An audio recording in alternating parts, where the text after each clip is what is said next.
what Reb David suggested, he's the Rosh Kollel here, right? What Reb David suggested was that continue with the really very fascinating subject I think I scratched the surface with on Shabbos Shuvah, which is the inyanim, the halachic ramifications of different minhagim that we have. I pointed out on Shabbos Shuvah, I'm just going to do chazar in a couple of points. I don't want to go over that again, just a couple of points. But the emes is that almost all halacha is a minhag, because the fact is that, for instance, in Eretz Yisrael, and for that matter in all the Middle Eastern countries, we were makabel, Klal Yisrael was makabel halacha ka Rambam Harif Arash, mostly like the Rambam. They decided not to have machlekes in time of the Beis Yosef. They decided not to have machlekes in Eretz Yisrael over what the din is. So they said, we're going to go like the Rambam. They knew there was other shittas, and they knew there were other things that you can do and other possibilities. But they went halacha ka Rambam, and then they made an equation of the Beis Yosef, figured out different major rishonim that were miskabel. And therefore, it's not so much that the halacha is like the Rambam. The pshat is that that's the minhag. The minhag is you could go like the Rabbah, you could go like the Mechaber. But the Mechaber went for Eretz Yisrael.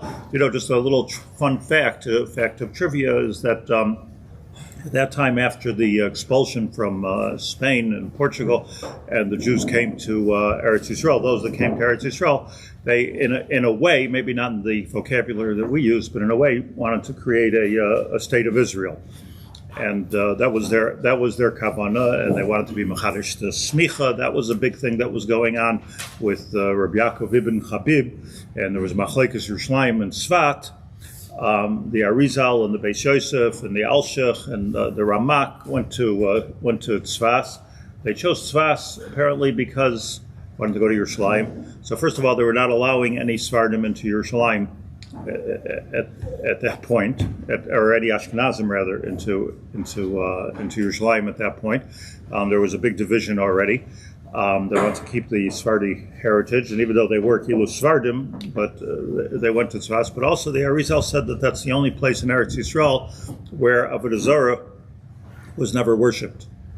There's never been Avodah Zarah in Tzfas. People have challenged this throughout the generations, but subsequent to that, there may have been Avodah Zarah, but it's not the Knanim, and all that never got to Tzfat. So that's the kedusha, if you will. It's not just a little bit of a fun fact, if you will.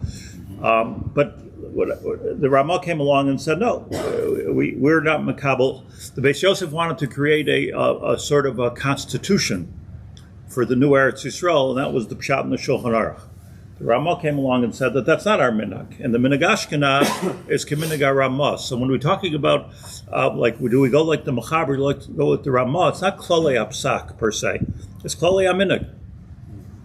It's our minhag. Our minhag is to go. Our minhag Ashkenaz, assuming we're Ashkenazim here, is to go like the Ramah. The minhag of the Sfardim comes from the minhag of Eretz Yisrael, is to go like Maran HaMechaber, which is based in the Rambam. So that's just an important thing to know.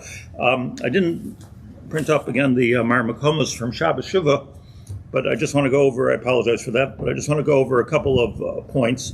But before I do so, let's say the idea, just to put a couple of things on the table here, the idea of what nusach do we daven? Do we daven Ashkenaz or do we daven Sfard? So here the shul, of course, we daven Ashkenaz. Anybody have any idea why we daven Ashkenaz? Why do we daven Ashkenaz? Because we're Ashkenazim? I guess so. Or why do people daven nusach Sfard? What's the point? So the intelligent answer to that is that probably the edus of the early Achronim, Rashi and Tosfos, the Balei Tosfos, and that whole era daven nusach Ashkenaz. That was what they daven. That's where it came from. It came from nusach Ashkenaz. The Rambam had a bit of a different nusach, but the Rishonim of Western Europe daven nusach Ashkenaz, which is why that's our heritage, and we daven nusach Ashkenaz. But I just want to start off, I want to read you Igros Moshe. Grish Moshe is in Orachayim Chelek Beis, Siman Chav Daled. And this tshuva, it's always interesting to me who wrote the tshuva because I'm old enough to know these people. But this tshuva was written in Tafshin Chav Beis to Harav Usher Zelig Kohen Rubenstein Shlita. So he was the Rosh Yeshiva. He was the Rosh Yeshiva of Shari Simcha, I think it's called. It's just still around. He was nifter a few years ago. I think he died from COVID, actually. Very chashuv a person, chashuv Rosh Yeshiva, but this was Tafshin Chav Beis. This was early on. And I'll just read you this tshuva, which is almost, you'll have your own opinion about it. Bedavar says, Rav Moshe, Sha'avicha hu mi mishpacha shel chasidim. Your father was a chassid. Shemispalim benucha shekoirin oisa nusach Sfarad. Now, I'm not saying that Rav Moshe was a Rishon and we should be medayik in every word, but I am saying he knew what he was writing. So he writes that your parents, your father, daven in nusach shekoirin oisa nusach Sfarad. And then he moved to America, as it was, and started to daven in a place where they daven Ashkenaz. And also you went to yeshiva, lispalo b'nusach Ashkenaz, started davening Ashkenaz. Mishum shekain lamdu sham, that's what they did. Your father didn't want to mix you up, but now you're grown up. Mesupakata, now you have a suffix, ulai ata mechuyev lachzer lispalo benusach Sfarad, shemispalo lavicha, oy ata mechuyev lishar lispalo benusach Ashkenaz shur galta. So Rav Moshe's menaseach, the shoyel, Rav Rubenstein, in a very, very clear way. Do you go back to the way of your fathers, grandfather, great-grandfather, all daven nusach Sfarad, Chassidish Yidden, daven nusach Sfarad, or do you do what you learned in yeshiva? And what they're doing around here, which is Nusach Ashkenaz. I would imagine on some level, almost everyone in the room has the same question. What are we supposed? Certainly my grandparents on one side, my grandfather wore a gartel, my grandfather would like Lachar, but I didn't grow up that way. I grew up in yeshivas, and I grew up in a Litvish way, and it was never makabel. So at some level, everybody on my other side, my grandparents were Sephardim. So my grandfather was a chacham, So he had a cool hat like this. That actually draws me a little bit. It was a chacham in Turkey, and so Rav Moshe says the following, and I'm saying this mostly as an introduction to get into the lumdus of the sugya. Hine yadua, it's well known, shekol anshe Poland ve'Ungarn ve'Ruslan, that when it came to Poland, Hungary, Russia, Mekoymas harachoikim, Karim, these faraway places that were cold, Ukadoima, all those people haim b'nei Ashkenaz. They're not coming from Morocco. Those are people that are B'nai Ashkenaz. They drifted there from the French-German centers. Like Rashi, like Rabbeinu Tam. That's where Rishonim were from. They were those Rishonim that are on the blot of the Gemara. Al Pirov were Ashkenazim. Afa Chasidim, even the Chasidim amongst them came from the West. And before there was a shita of Chasidus, everybody davened Ashkenaz. History. It only came afterwards, says Rav Moshe, they start to daven in a nusach acher. Again, I want to point out how careful he is, like Kimeduma nusach Sfard. The reason why he keeps on saying that is because if you go into a Sephardi shul, they're not davening nusach Sfard. The davening nusach hari, it's a whole different thing. But they call it nusach Sfard, and he's very medayik. Lahanig lispalo b'nusach acher be'eza shinuyim, meaning they daven Ashkenaz with a couple of changes here and there. That's what they do. V'nimsa she'ein lahachshiv shinui minhag. You can't call something changing a minhag mashischalta lispalo nusach Ashkenaz. You can't call, he's telling Rabbi Rubenstein, right? You can't say that you are being mishana the minhag of your parents by davening Ashkenaz when they daven Sfard. even if they did so for 2 or 3 generations. Shaharei adarabba. Heim shinhui minhagav v'seim v'rabbi seinu adire olam chachmei tzarfas v'ashkela. Who changed? They're the ones that changed. There was a time then that, so for some reason, let's say the Baal Shem Tov and his Talmidim decided, it's beyond me, I'm sure it has to do with Kabbalah and Chassidus and all kinds, they decided that they should change the Nusach Ashkenaz and incorporate some things that were Alpi Kabbalah. I'll explain it a little more in a second. The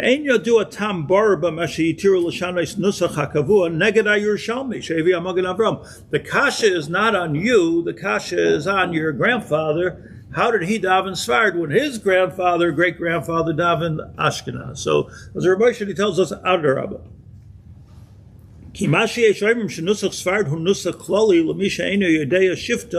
So what did the and here he's being merames to what the Baal Shem Tov said, Shem HaRizal, that we don't know that originally every shevet in Klal Yisrael had a different nusach. There was Megala. Every shevet, so if you were from Zavulun, you davened one way, and if you were from Yisachar, you davened another way.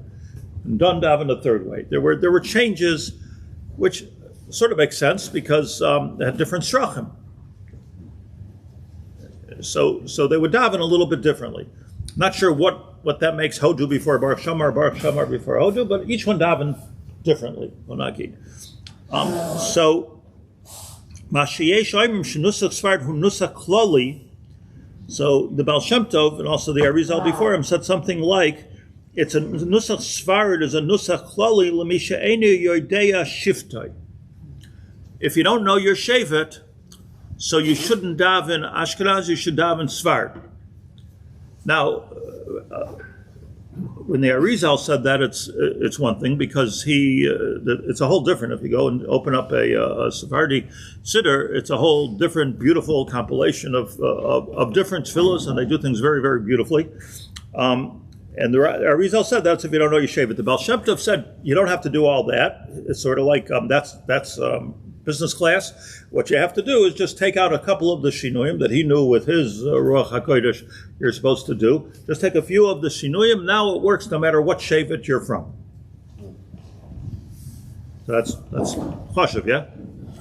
So it says, Ramosha, Ein B'chasam Sefer Arachayim Simen Tes Zayin Shebitel Svarazu. Chasam Sefer did not like that Svara. Looked at the Chasam Sefer. What doesn't he like? He says, Rashi also didn't know what shevet he was from. Rabbi Natam also didn't know what shevet he was from. Who knew what shevet they're from? Right? I mean, when do we lose our shevet identity? A long time ago. The Anshe Knesset Agdola were masakin the tefilos. Exactly what the Chasam Sofer says. They were masakin tefilos for all of Klal Yisrael. So they already time Anshe Knesset Agdola, Golos Bavel, we already didn't know. Anshe Knesset Agdola was the when we came back to Eretz Yisrael. Right. So even in Golos Bavel, we lost our identity. How do I know? Because in the Gemara says that like if you like to judge people, Gemara Pesachim, if you like to judge people, you're probably from Shevet Dan. Even probably ask your father. So the pshat is they didn't know what Shevet they were from, and it was okay. It's actually a good thing. I mean, we don't need another Pirud here. So isn't the question really like we make different shuls for Shevet Dan and Shevet Zvul. Gosh. Yeah, you can't daven from the Amud. You're from God. Not in this place, So isn't the ikar question what were the Anshe Knesset Agdola actually masakin? But they weren't masakin the whole davening. So they were masakin Shon Esrei. A different seder. They were masakin that you should say Psukei de Zimra before you say Kriya Shema before you say Tefillah, but it was more general. Those shyness. Also, machlokes what gufa they were masakin.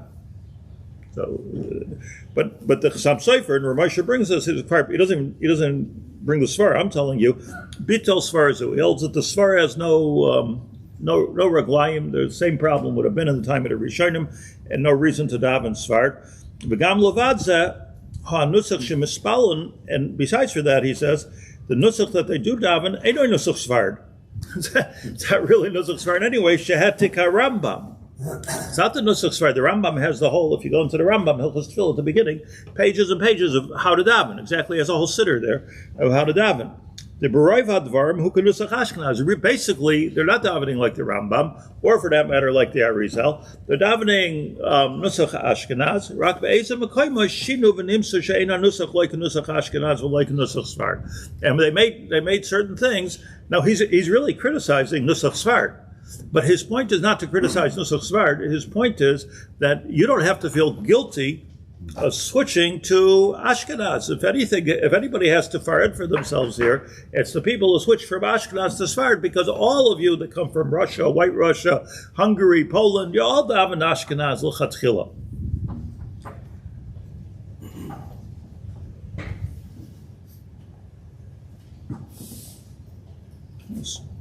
I'll call upon them. In any case, Einanu ma'arin alelu sheshinu. We're not going to have anything against the people that daven Sfard, even though they made a change. Kivadai hoyelem tam shirashain l'shanis, was that probably they had their cheshbonus. Avol kishe'echad roitza lachzor, and the perspective is completely new. Kishe'echad roitza lachzor l'spalel nusach Ashkenaz shu nusach aboseinu v'raboseinu.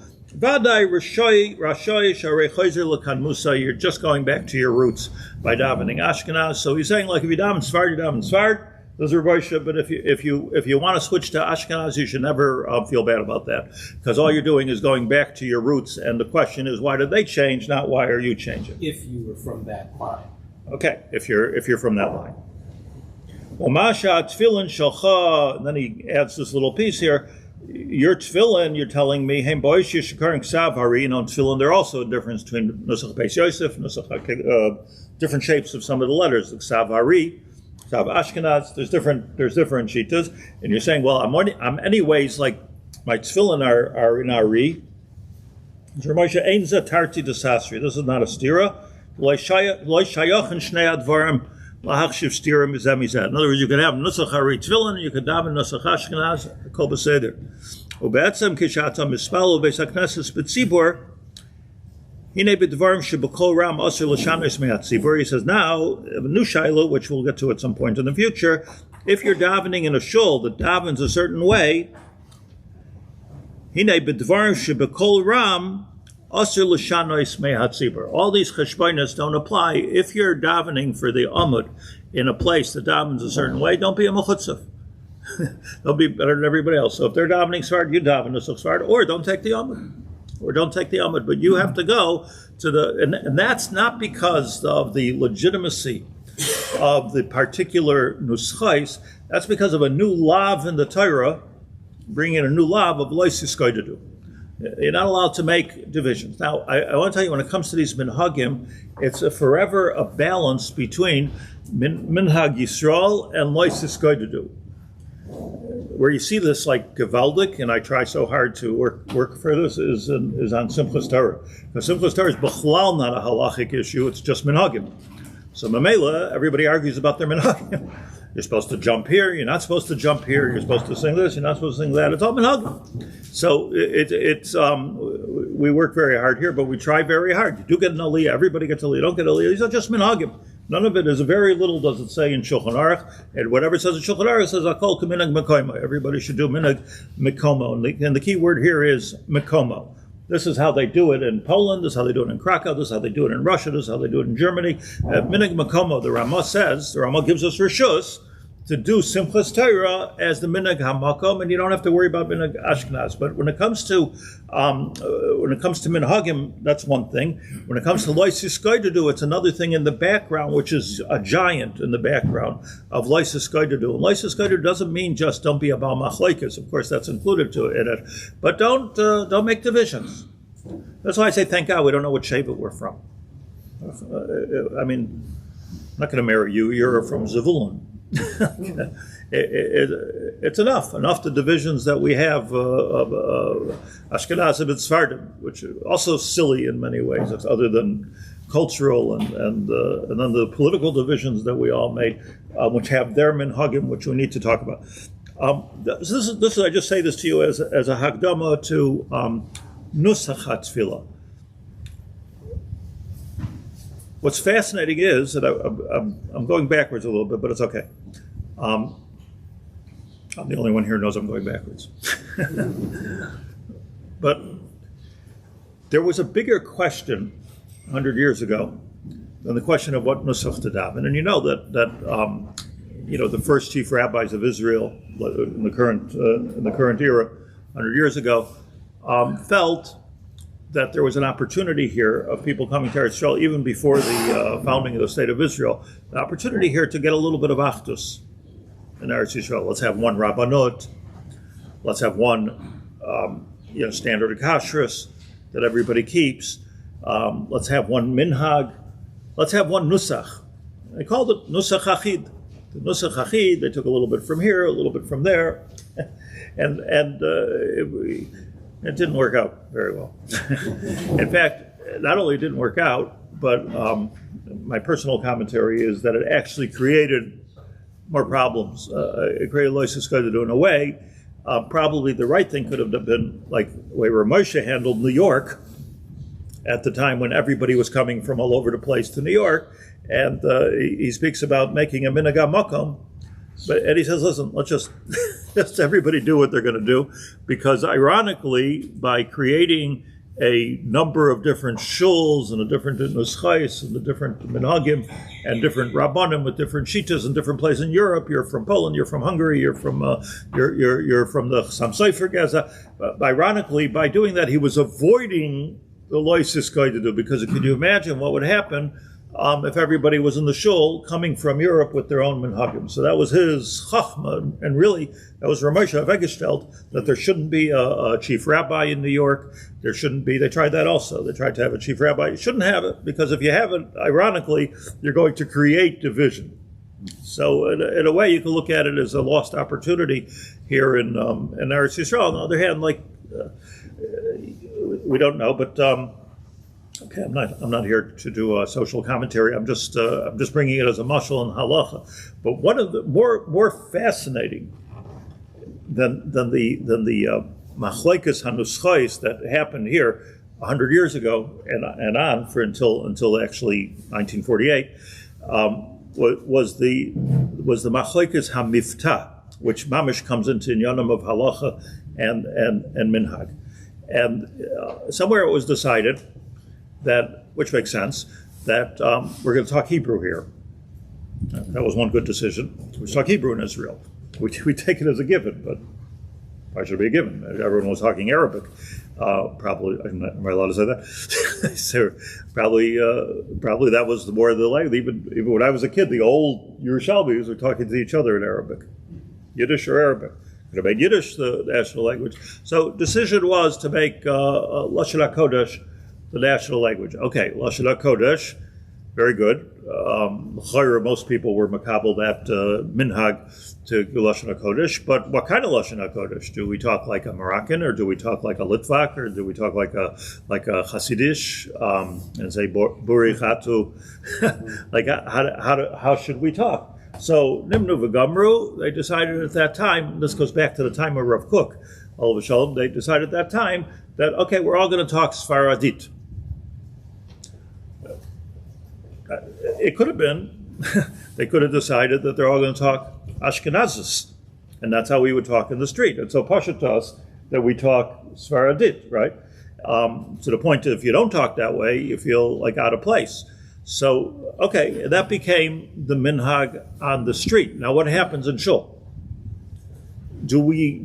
And this is where the poskim weighed in a very yesodistic way. And again, it's not so much that we should think about how we talk in shul, maybe, but I'm saying it as a yesod, as a mashal to how the minhagim works together with halacha. How should we talk in shul? What should be our miftah when we're davening? Now, I have here, I copied down, I'll read you a quote from Rav Kook. It's kind of not what I had expected to find. But he says as follows. When it comes to pronunciation, that's what miftah is, pronunciation. Iker Yisrael miftah hu diyukai bechiluka oisius vanakudais. if you want to understand the omek halomdus of pronunciation, it has to do with your dikduk in the nekudos and in the spaces between every syllable. I'll add on to this because I think that you meant also whether the accent's on the first syllable or the accent's on the last syllable.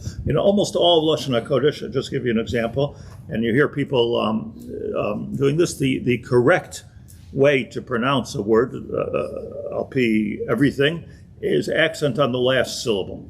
There's a rare, you can see it in the truck. There's rare, so it's incorrect to say Baruch. The correct thing is to say Baruch. This is not Ashkenaz as far as that's Nachon. It's Baruch Ato, not Ato. Now, of course, this I realize not everybody speaks like this, but what they say is the minhag is more important than the correct pronunciation. But I'm just saying, if you look at the trup in all of, we don't know the trup for Tehillim, but what we can tell from Tehillim, we don't really know the trup, but if what you can tell is where's the accent mark? Is it on the first syllable or the second syllable? So if you as they say, if you put the emphasis on the wrong syllable, then it doesn't come out right. So presumably, HaKadosh Baruch Hu understands what we're saying, but if you want to say things right, generally speaking, and I'm actually a little makpid on this when people daven for the Amud, the accent should be on the last syllable. That's the correct way to do it, unless you have some kind of reason not to do it. But so again, one more time in the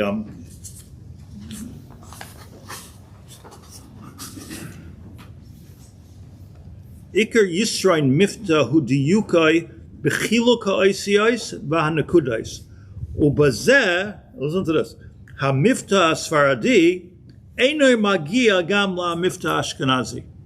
You can't compare Sfardi to Ashkenazi Havara Mifta. Which is better? Ashkenaz. That's what he says.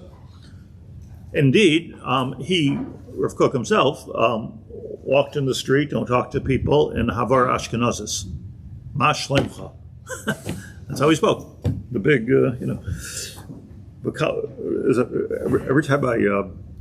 every time I learn something from or I read something about Rav Kook, all of a sudden, it just shakes everything that I always heard. But Kal v'chomer, it says, Shahamifta hatemani hu meshubach mikulam. If you really want to speak correctly, so you speak in Temani. Now, what does he mean? If you look at what he means, is as follows: that we have a difference. Let's say we who speak in Ashkenazi, we have a difference between an a and an a kametz and a patach, right? Baruch atah.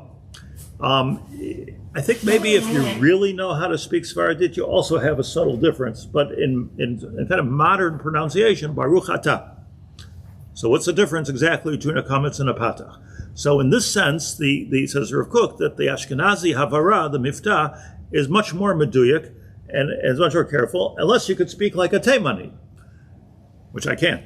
But that's even more meduyik, and the reason is because they have more sounds. The Teimanim have more sounds. They have a j, which you don't have, they have a th. A lot of the things that we have in English, they have, but somebody a big Teimani Rav Kohn, who brought over many Yemenite Jews, said you shouldn't do this if you don't know how. First of all, it probably got on his nerves. But second of all, like if you don't know how, you could be saying something completely wrong. So like if you don't know how, so just say don't play around with this. But Kal v'chomer sha'mifta teimani hu meshubach mikulam shemedaktek lechalek harbe ben kol ois utznua saloshen b'diuk nimratz. Chalila, says Rav Kook, l'misha huchsak boy Lazoi vaisai ulahachlifoi b'mifta acher pachos meduyak mimenu b'chol dvarim shebekdusha. So because Rav Kook, and he paskins and he continues to go on with this, and he says it in a couple of different places.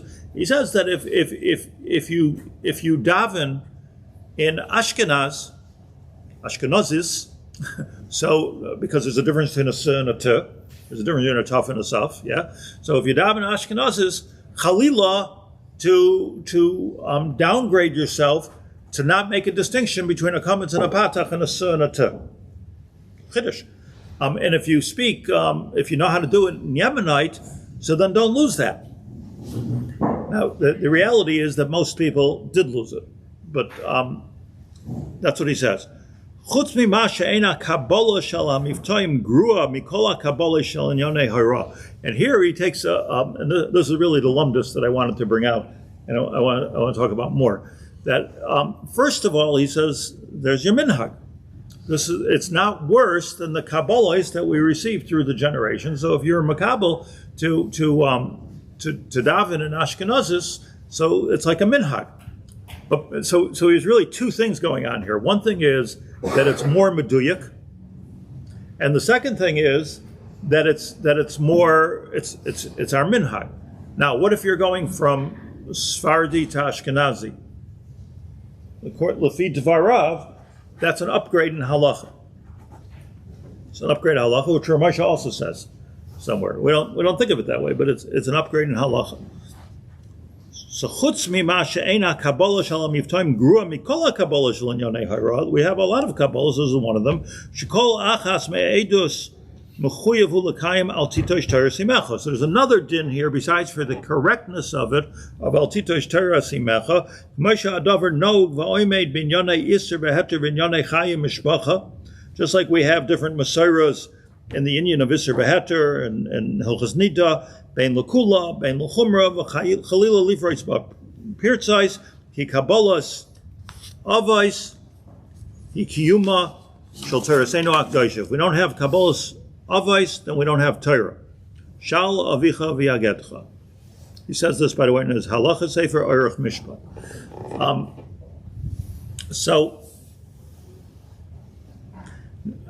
Now let me end with my beginning. What we spoke about back on Shabbos Shuvah is, what is a minhag b'chlal? Me'echatesa. Me'echatesa that there should be different minhagim and that they're koveya something one way or the other. And the answer is that there really isn't such a thing. The only thing that you'll find in halacha, al pi roiv poskim, is minhag makam. I made this point, and it's a very clear point. There's minhag makam. Minhag makam means that if you lived in Frankfurt am Main, and over there, right, I'm looking at you, right, and over there, for many, many different reasons, they were makabel certain minhagim. It had to do with maybe the reformers that Rav Hirsch was fighting against. It had to do with a lot of things. You know, I was once walking. I had one conversation in my life with Rav Schwab, Zecher Tzadik Livracha, and there we discussed two things: whiskey that's made in wine casks. And then I didn't ask him this, but he told me this. He says, in our Kehillat, Kehillat Shivtei Yeshurun, so on Motzei Shabbos we sing Shir Hamalos. The whole tzibur sings Shir Hamalos. Shir Hamalos. Beautiful, right? And that's true, by the way, in all of the German Kehillos. They sing Ashrei Kol Yirei Hashem. Beautiful niggin. I don't know where the niggin came from, but that's what they sing. And at the end of Ma'ariv on Motzei Shabbos, everybody sits down and sings that. So Rav Schwab told me, you know where that minhag came from? So I said, I'm waiting to hear, that the Rashbam or something. He said that Rav Hirsch, it got on his nerves that after Marv, before everyone's even finished davening, during Elena, they're folding up their talis and they're sticking it in the bag and they're waiting for the door, looking for, looking for their keys, whatever they were doing. So he said, relax. Everybody sit down. Everybody say a together. Okay, so it's a minhag. It's a nice minhag.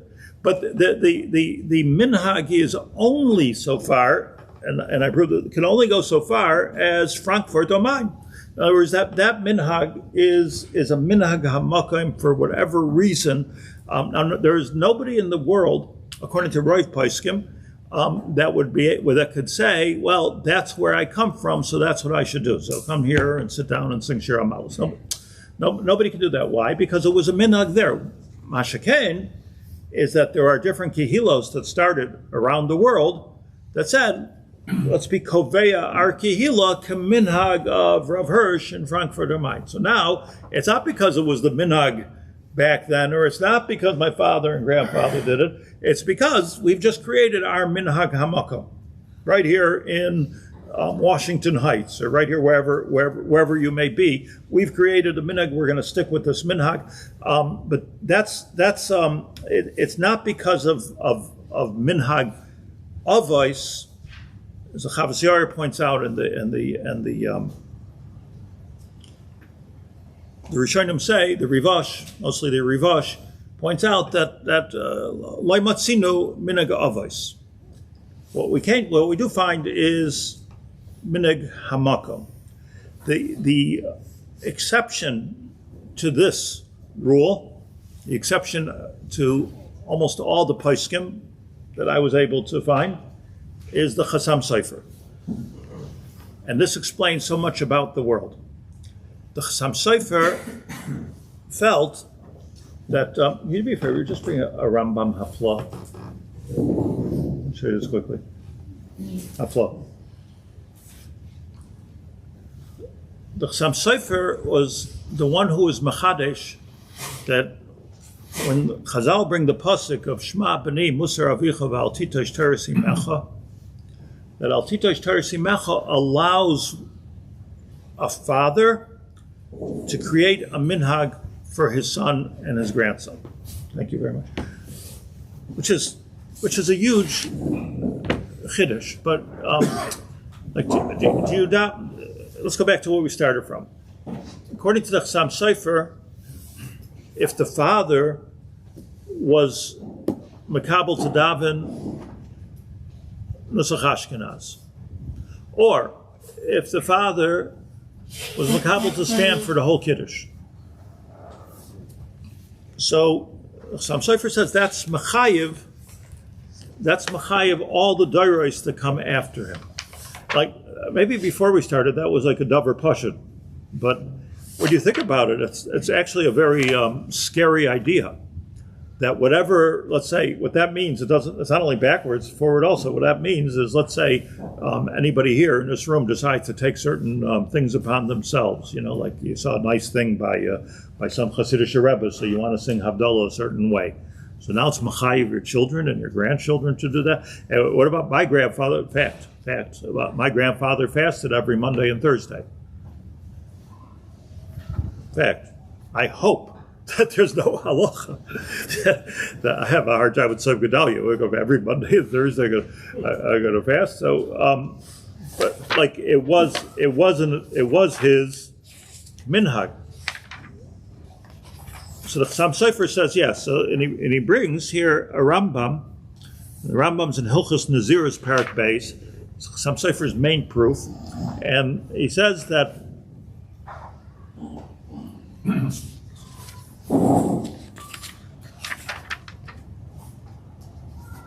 That if somebody is Mekayim, I think it's in Parak Beis. If somebody is Makabel, give me a second.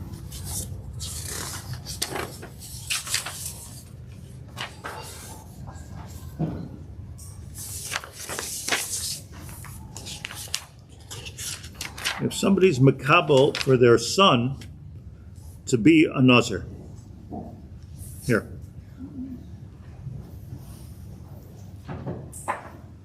Katan she'giya lo einas nadarim v'neder v'nazir harez a nazir. If a katan comes to the time of nadarim, let's say he's 10, 11 years old, and he says, I want to be a nazir, harez a nazir, umevi korbanosiv, afal pi sha'adayin lo hevi shtei sayres. V'a'ish, says the Rambam, Madir es b'noi hakatan b'nazir. A father is permitted to say, my son is a nazir. Now that's pretty serious. That you can sort of impose this. What if he says, I want my grandson to be a nazir? Well, all our family are going to be nazirim. That's what we're going to be like ad soif kol hadoros.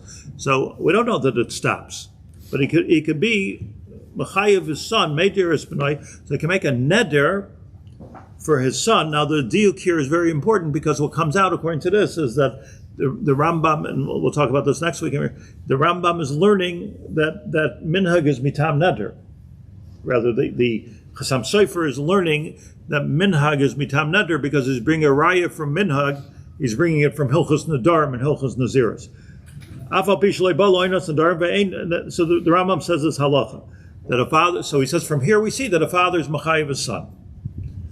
Now comes the Achronim, and they say to the Chassam Sofer, if you know anything about the Chassam Sofer Kehillos and the Oberlander Kehillos, are very, very makbid on the Minhagim of the Chassam Sofer, which, by the way, the Minhagim of Hirsch, a lot of them came from the Minhagim of the Chassam Sofer, but they're very makbid on the Minhagim of the Chassam Sofer, like it's a chiyuv, akakafta de gavra, that you have to stand for Kiddush, sit for Kiddush, whatever the Chassam Sofer did. You have to keep the Minhagim of the Chassam Sofer. A huge Kiddush. Why? Because the Chassam Sofer held, based on the Rambam, that you can make a neder going forward to all generations if it's l'chumra.